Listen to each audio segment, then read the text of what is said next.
और चलिए सीधे रुक करते हैं बीजेपी मुख्यालय का, जहां पर बीजेपी प्रदेश अध्यक्ष सीपी जोशी इस वक्त प्रेस से मुखातिब। के आने वाले कार्यक्रमों के रोड मैप को लेकर बहुत विस्तृत चर्चा हुई। जन आक्रोश यात्रा से लेकर नहीं सहेगा राजस्थान, 1 तारीख को जयपुर में होने वाला बड़ा कार्यक्रम और आगामी अगस्त सितंबर आगामी आने वाले महीनों में कार्यक्रमों की रोड मैप और रूपरेखा बनी, उन सब के बीच में सबसे चर्चा हुई।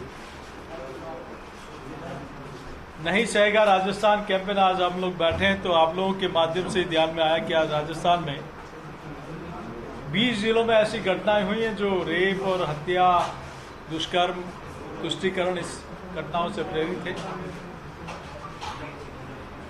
मैं सोचता हूं राजस्थान में जिस तरीके से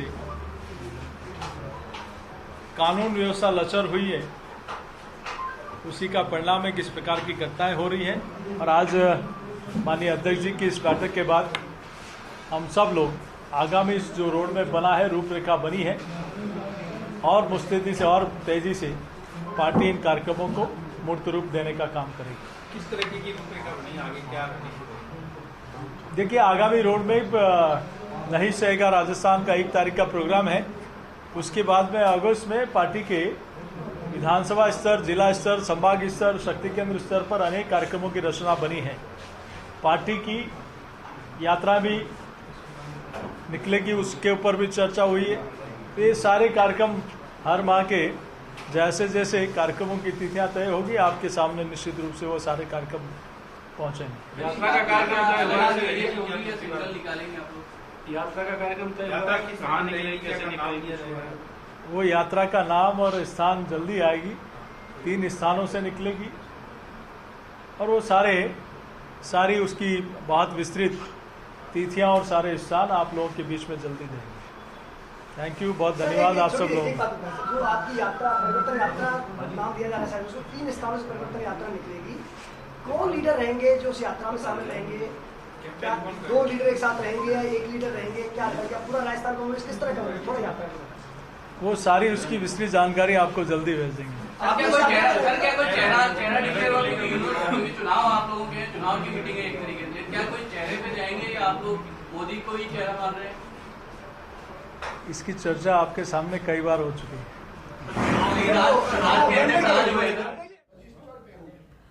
तो बीजेपी मुख्यालय से सीधी तस्वीरें आप देख रहे हैं, जहां प्रदेश मुख्यालय में बैठकों का दौर जहां एक तरफ जारी है, वहीं प्रेस से मुखातिब हुए बीजेपी प्रदेश अध्यक्ष सीपी जोशी। जानकारी भी आप लोगों के बीच में आएगी, क्योंकि चुनाव एक छोटा विषय नहीं है।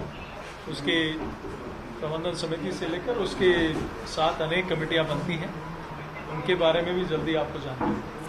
महिला अपराध पर मंत्री से विराम करेगी बात? निश्चित रूप से महिला अपराध पर और दुष्कर्म की घटनाएं जो बढ़ी है राजस्थान में, और पिछले 3 वर्षों में तो राजस्थान देश में 1 नंबर पर पहुंच गया है। और उसमें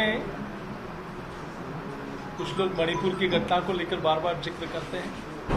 माननीय प्रधानमंत्री जी ने बहुत कड़ा और सख्त रूप उस पर अपनाया है, लेकिन आप क्या कर रहे हैं? 2 पक्ष है। एक तरफ आप कहते हो 59%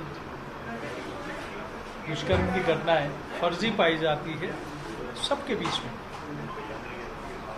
आपके मंत्री कहते हैं कि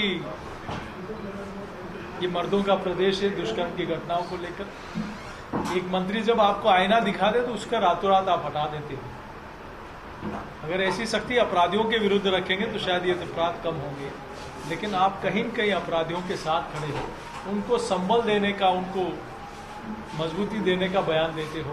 और इसी कारण आज राजस्थान में रोज अपराधों की संख्या बढ़ती जा रही है।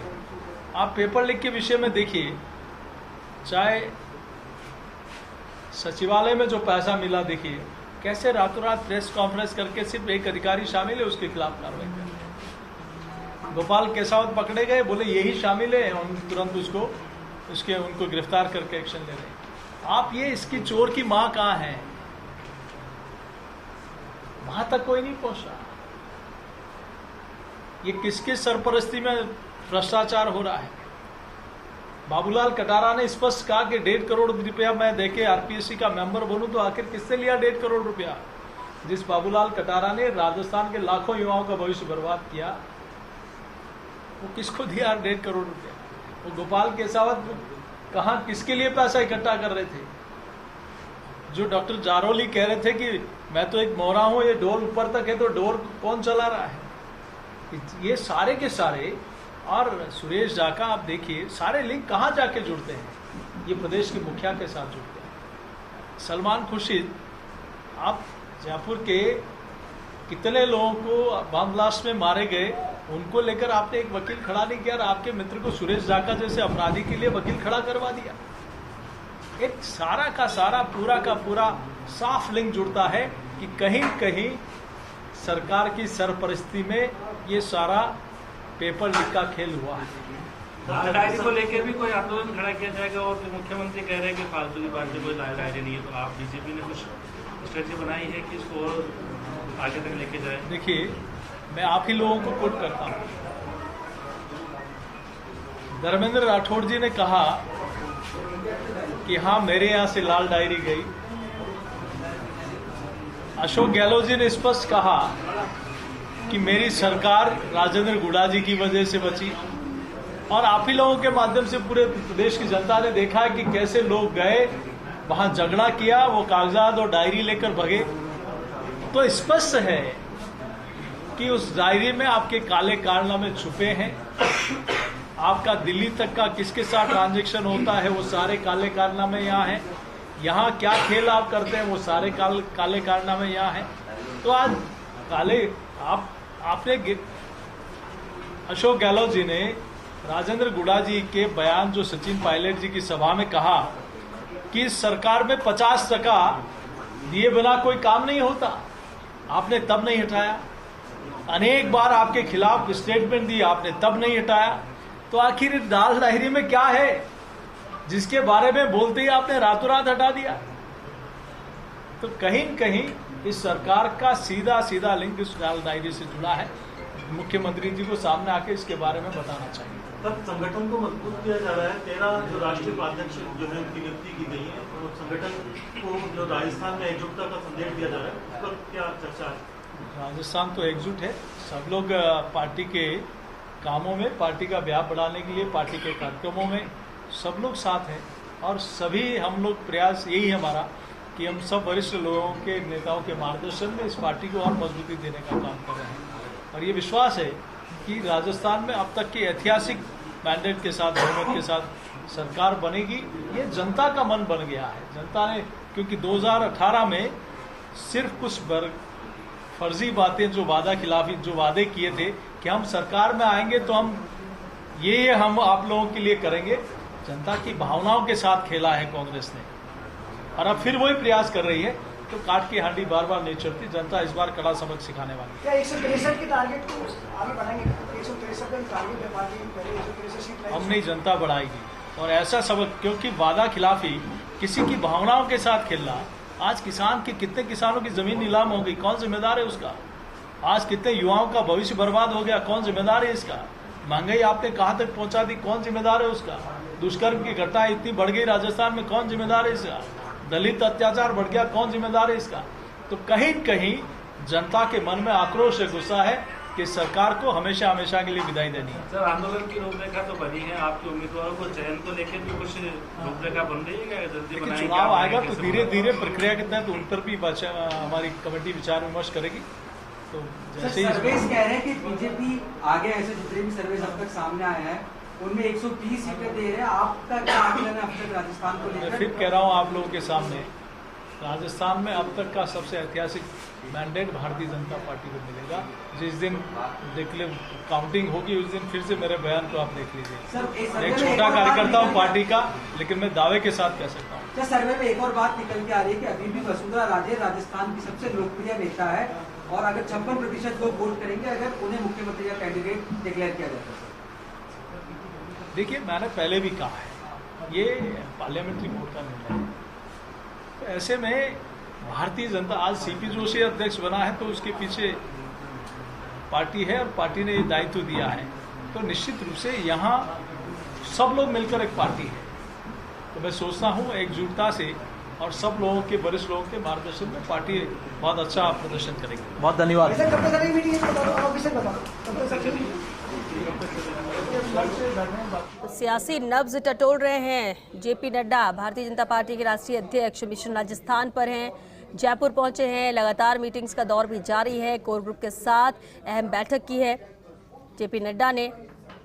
और बीजेपी का चुनावी रोडमैप क्या रहेगा, मंथन से ये निकला है। जिस तरह से कोर टीम के साथ बैठक जेपी नड्डा ने की है, नहीं सहेगा राजस्थान अभियान की भी शुरुआत 1 तारीख से होने जा रही है, उसे लेकर भी चर्चा हुई, कैसे उसे कामयाब बनाना है।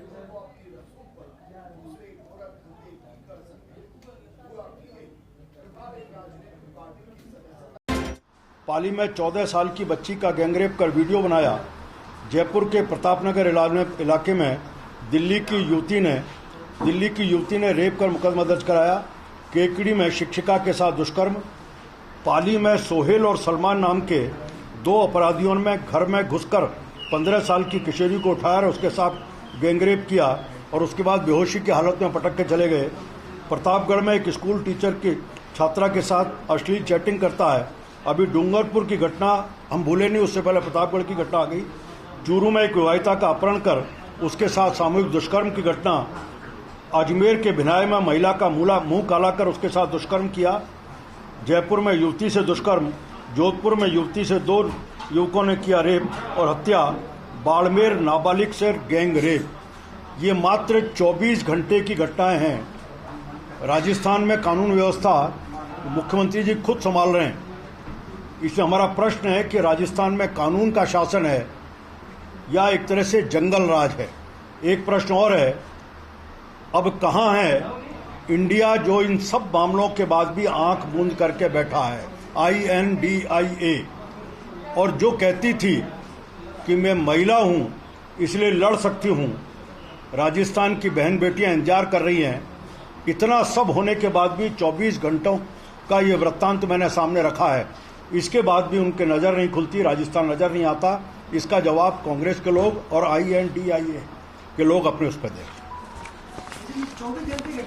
ये 24 घंटे की घटना है जो आप सबके चैनल्स पे, अखबारों में भी रिपोर्टेड हुई है। 1 2 3 4 5 6 7 8 9 10 11 12